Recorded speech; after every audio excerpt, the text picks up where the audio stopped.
So this week we're going to show you how to make a feeder for the chooks. This is the old feeder we had for the chooks, but they did their droppings all over it and kicked it out to the scrap feeder, so we can't use it. So this is our second scrap feeder here, which is just a proof of concept, but we have two. But firstly it's quite good because they can't get on top of it, tip it over to get all the food out, and they can't get in because of the size of the gap. They have to get their heads in, but then they ate the plastic box.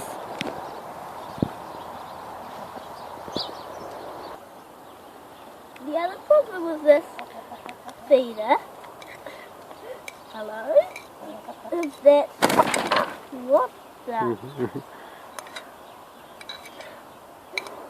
Is that it's made of a timber that leaches arsenic. Did you know that it's been banned in North America for 16 years? So, this is what it's going to look like when it's finished.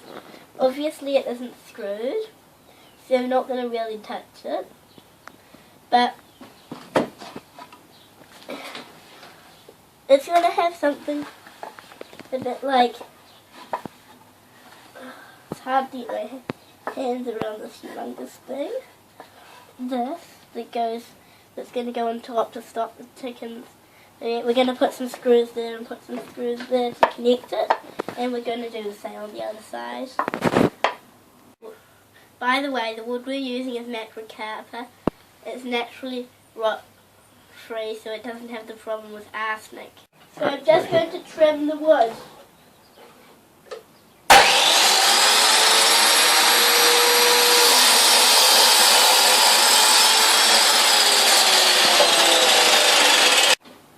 So I've done some things here.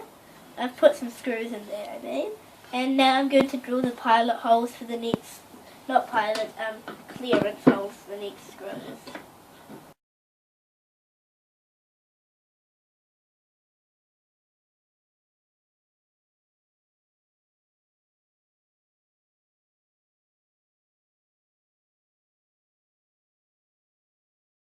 Now I'm going to stamp for the clearance holes.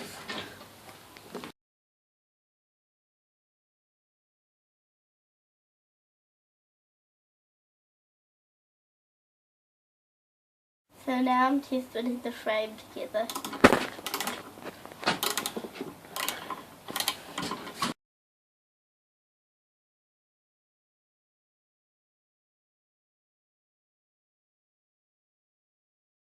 So we've put it down the wrong way up so we can trace around it.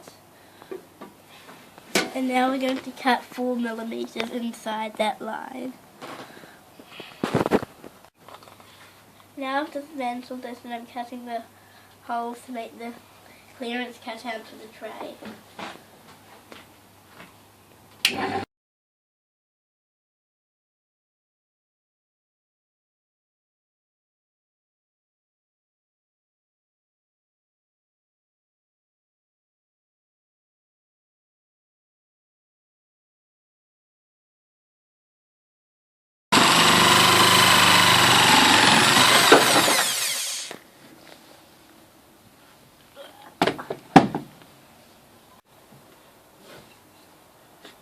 Well, macrocapa smells really nice.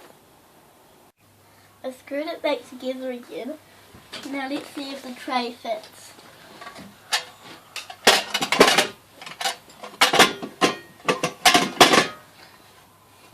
I made a little mistake here by putting a hole in the wrong place, but the chickens won't mind.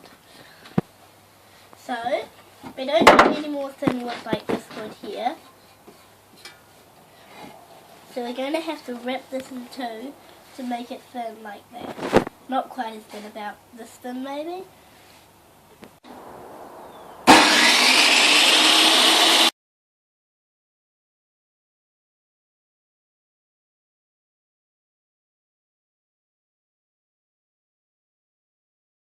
We've got the lid here. We've drawn a grid on so that we can see where we put the nails in. They're at 88 squares, and we're going to put in 88 nails.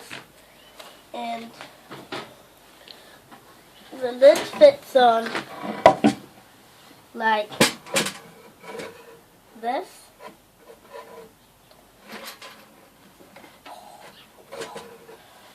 And there are some bits here so that we don't have to drill into the end grain of that and drill rather into the side grain of that.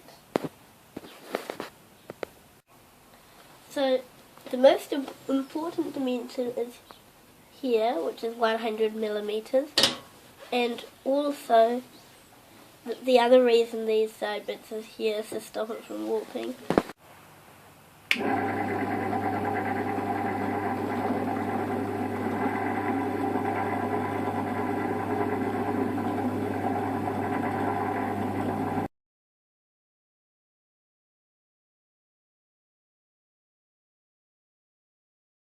So I'm going to use some ring-shanked nails to stop the chickens walking all over the roof and tipping all the food out. And I've made this little sort of jig, and you put the nail in there, you get the pin out, and you just hold the pin with the nail and twist the nail around, and then the pin draws a little circle in the nail. So now I'm going to put in the ring-shanked nail.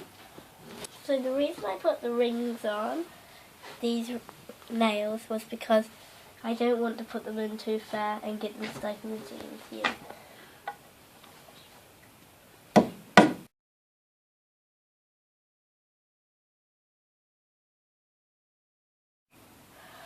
Now I'll just hammer in the last nail.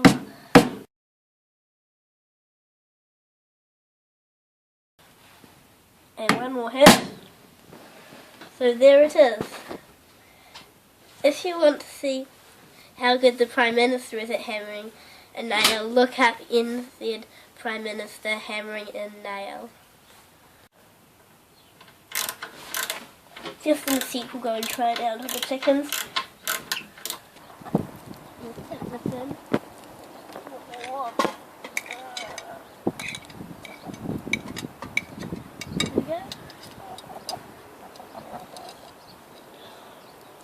Let's see what you.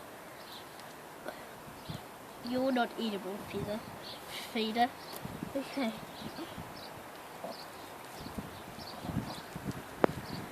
Whoa! Arguing over bits of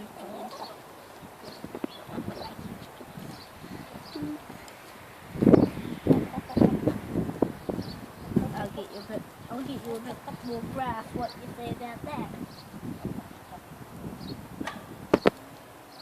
We just don't want to let the chooks out. It's like Mum's grass, so the whole world is basically made of chocolate to her.